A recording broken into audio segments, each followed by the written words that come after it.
너의 새는 노래할 수 있어. 너의 눈을 들여다보면. 내 연이은 성공으로 일본 독립영화 감독이라는 울타리를 넘어 세계적으로 이름을 알리고 있는 미야케 쇼 감독. 그의 신작이 최근 개봉했습니다. PMS라는 월경전 증후군에 시달리는 후지사와와 공황장애로 괴로움을 겪는 야마조에의 이야기를 다룬 영화 새벽의 모든을 말이죠. 두 사람은 일반적이지 않은 정신적 문제로 큰 어려움을 겪었습니다.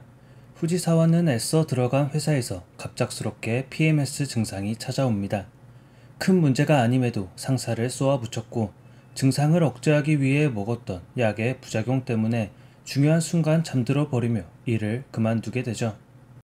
야마조에도 비슷합니다. 그의 과거가 자세히 나오진 않지만 공황장애가 시작되며 그는 지하철도 탈 수 없는 상태가 됩니다. 몇 차례 등장하는 선배 츠지모토가 여전히 그를 걱정하며 야마조에 역시 복직하고 싶다는 이야기를 할 뿐이죠. 이전 직장이 그리워서였는지 야마조에는 업무 태도가 좋지 않았습니다. 마치 저천이라도 당한 사원 마냥 일을 대충 할 뿐이었고 사람들과 어울리는 것도 껄끄러워했죠. 후지사와는 그런 야마조에를 좋아하지 않았습니다.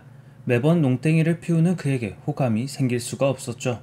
하지만 그가 발작을 일으켰던 날 음식을 가져다 준 사건을 계기로 조금씩 가까워집니다. 이날 서로의 병에 대해서도 털어놓습니다. 야마조에가 공황 발작을 일으키고 자신의 병을 털어놓자 후지사와 역시 자신이 PMS 때문에 병원을 다닌다는 이야기를 합니다. 말 그대로 동병상련, 완전히 같지는 않지만 정신질환을 앓고 있다는 공통점이 이들에게 생긴 것이죠. 이성적 호감으로 발전하진 않았으나 이들에게는 은밀한 동료애 혹은 연대의식이 피어오르고 있었습니다. 이들은 주기적으로 병원을 계속 다닐 만큼 상태가 좋지 않습니다. 야마조에가 발작을 일으켰던 것처럼 후지사와 역시 한 번씩 분노가 폭발하는 순간을 경험하며 힘겹게 살아내야 했죠. 이들이 원했던 건 병이 심해지기 전 평범했던 하루였을 겁니다. 하지만 이들에게 그런 삶은 쉽게 주어지지 않았습니다. 작품에서 가장 중요한 소재는 탄산수와 자전거일 겁니다. 먼저 탄산수는 야마조에가 매일 입에 달고 사는 음료이자 후지사와의 신경을 긁는 소리의 주범입니다. 탄산수는 일반 물과는 달리 강한 탄산을 함유하고 있어 소리가 나고 입에 머금는 순간 특유의 청량감이 번진다는 특징이 있습니다. 그리고 뚜껑을 열어두면 탄산은 사라지고 평범한 물이 된다는 특징을 가지고 있죠. 이는 야마조에가 처한 현실입니다. 그가 언제부터 탄산수를 달고 살았는지 모르지만 아마 공황장애가 시작된 이후였지 않았을까 싶습니다. 탄산수는 순간의 자극적인 재미와 목넘김을 줍니다. 하지만 그 쾌감은 오래가지 않고 짧은 순간 머물다 사라집니다. 즉 야마조에가 순간적인 쾌락을 쫓게 되었으며 진득하고 은은한 삶의 흥미와 쾌락을 상실해버린 공황장애 환자가 되었음을 상징적으로 보여준 것이죠. 이 소리에 후지사와가 짜증을 낸 것도 이런 이유였을 겁니다. 후지사와 역시 PMS로 불안정한 정신상태로 살아가고 있었지만 그녀는 꽤 긴 미래를 그리는 듯 했습니다. 쿠리타 과학의 직원들과도 잘 지내려 노력했고 쉽지는 않았지만 헤드헌터와 인터뷰를 통해 다음 스텝을 준비하기도 했으니 말이죠. 순간의 쾌락과 이것이 사라지는 상실감에 반복적으로 매몰되는 야마조에를 곱지 않은 시선으로 봤던 건 그 역시 자신의 진짜 행복을 찾길 바라는 후지사와의 걱정과 애정이었을 겁니다. 그런 야마조에에게 그녀가 선물한 건 자전거입니다.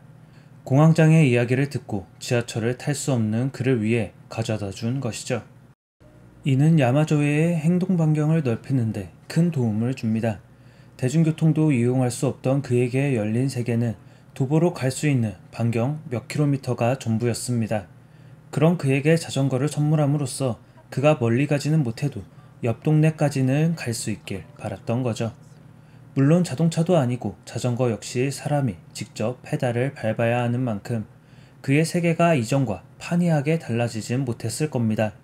하지만 탄산수 같은 순간적 쾌락이 아닌 점진적인 행복의 증진이라면 자전거 역시 작지만 큰 도움이 되었으리라 생각합니다. 그 때문이었을까요? 작품의 후반부로 갈수록 야마조에가 탄산수를 마시는 장면의 빈도는 현저히 줄어듭니다. 그건 야마조에가 겪고 있던 공황장애의 상처가 조금은 옅어졌음을, 그리고 단순하고 순간적인 쾌락이 아니라 진정한 의미의 행복을 찾아가고 있음을 보여주는 것이었습니다. 마지막 엔딩 크레딧 부분에서 야마조에는 쿠리타 과학 직원들에게 편의점에서 먹고 싶은 걸 물어보고 자전거를 타고 떠납니다. 이는 그가 가시를 세우던 이전의 모습에서 완전히 벗어난 것을 보여준 동시에 치유의 과정으로 가고 있음을 보여주었다고 생각합니다. 젊은 남녀 배우가 등장하는 것 치고 두 사람의 관계는 꽤나 건조합니다. 성별만 다르지 믿음직한 동료, 그 이상도 그 이하도 아닌 관계였습니다. 하지만 두 사람은 서로에게 병에서 해방될 수 있는 길잡이가 됩니다. 이들은 쿠리타 과학의 행사로 이동식 플라네타륨을 기획하는데, 플라네타륨은 행성과 별을 볼 수 있는 시스템을 의미합니다. 야마조에가 대본을 짜고 후지사와가 진행한 플라네타륨 행사는 자연스럽게 별에 포커스를 맞추게 됩니다. 우리가 보고 있는 별빛이 500년 전에 반짝이던 비침을 이야기하고 붙박이 별인 북극성에 대한 언급을 하기도 하죠. 여기서 중요한 건 움직이지 않는 별인 북극성일 겁니다. 늘 그곳에 있어 사람들이 길을 잃지 않게 해주고 언제나 변하지 않을 거라 안심하게 하는 붙박이 별. 이들은 이미 상처를 받은 사람들이라 서로에게 북극성이 되어줄 수 없었습니다. 하지만 같이 북극성을 찾을 수는 있었습니다. 정신질환에 잠식되어 하루하루를 낭비하는 것이 아니라 그럼에도 살아가는 것, 그 안에서 행복을 곱씹는 것이 그들에게는 북극성을 찾는 과정이었습니다. 물론 플라네타륨 해설처럼 오랜 시간이 지나며 북극성도 자리를 옮겨 그곳에는 다른 붙박이 별이 자리할 겁니다. 하지만 그때라면 이미 단단해진 이들이 새로운 행복을 찾는 것도 어렵지 않을 거라는 건 확실했습니다. 미야케쇼의 작품은 방황하는 청춘, 그리고 그들이 내놓는 나름의 답변들이 교차됩니다. 이 작품은 그의 작품 중 가장 애매모호한 영역의 방황을 그리고 있지만 이와 반대로 가장 명료한 답을 내놓고 있는 작품이라 생각합니다. 은유되는 부분에도 바로바로 연상되는 것들이 있어 불편한 소재일 수 있지만 가장 편하게 볼 수 있던 작품이었습니다. PMS와 공황장애의 벽을 넘어 다시 세상 밖으로 나서는 두 주인공을 다룬 영화 새벽의 모든이었습니다.